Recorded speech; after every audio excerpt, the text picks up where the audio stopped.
Hi everyone, I'm Carolyn. Welcome to my YouTube channel, Nails of Aquarius. Today I have a long overdue video tutorial for you on the lead lighting technique.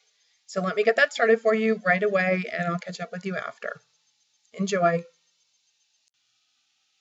So we'll need to begin by getting our chosen design onto our fingernails. I've decided to do a butterfly this time and I'm going to work with MoYou London's new kitty plate number 12, this design specifically. I have two stampers out because I'm going to use one to reverse the butterfly design onto my other finger. I'll also be using Mundo de Unas black stamping polish, and of course you'll need a scraper. I decided to use two polishes for this design. The first is Dance Legends Behind the Scene, and the second is Steel Panther, which I'll be using on the butterfly LeadLight accent fingers. I finished by coating all of my fingernails with HK Girl Fast Drying Top Coat. Since the butterfly wing is facing in the proper direction for my index finger, I'll be stamping that in the traditional way.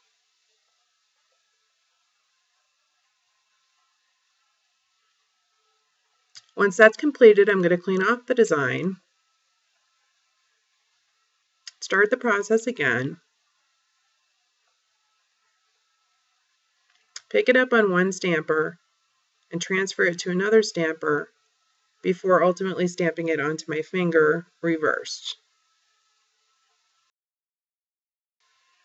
The inspiration for the coloring in my butterfly came from this design that I found on the internet. So to recreate it, I'll be using 5 different jelly polishes in green, blue, dark purple, lighter purple or lilac, and a light pink. You'll also need a dotting tool and a work surface. I'll begin by applying some polishes to my work surface. This is a process that you may need to repeat during your lead lighting procedure. So I'm going to start off by working with my green, picking up a little bit on my dotting tool and filling in the areas where I want it. Don't worry too much about crossing over the black lines. These polishes are sheer, so that's not going to matter. You'll notice that I've decided to work in a smaller area at the top. This is how I tend to work, so that the polishes, I'm working with the polishes while they're still wet, and it gives them better potential to blend together, which is really your goal of lead lighting, to get a nice combined look. So I'm just going to let you watch how I work in small sections, letting the colors run together. Down here I've decided to go over the green with the blue to create a different color entirely.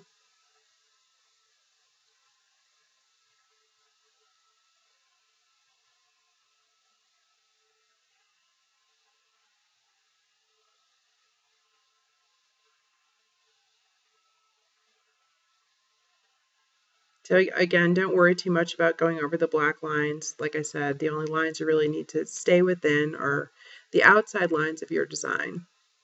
So now I'm moving on to my lighter colors, my lavender, and finally my pink.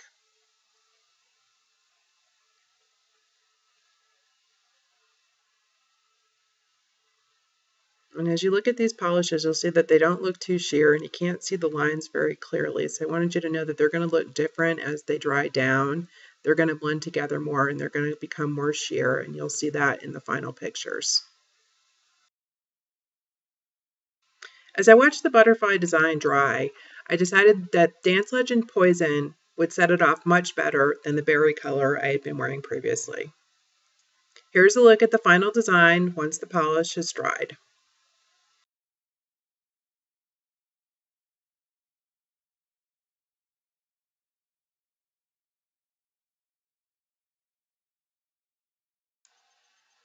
Hi there, I'm back. I hope you enjoyed that design and the tutorial. I thought of 2 more tips for you that I forgot to mention.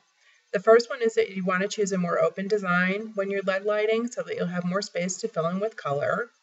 The second is that any sheer jelly polishes will work for this, so I will provide you a list below for the ones that I used, but you may have some already at home.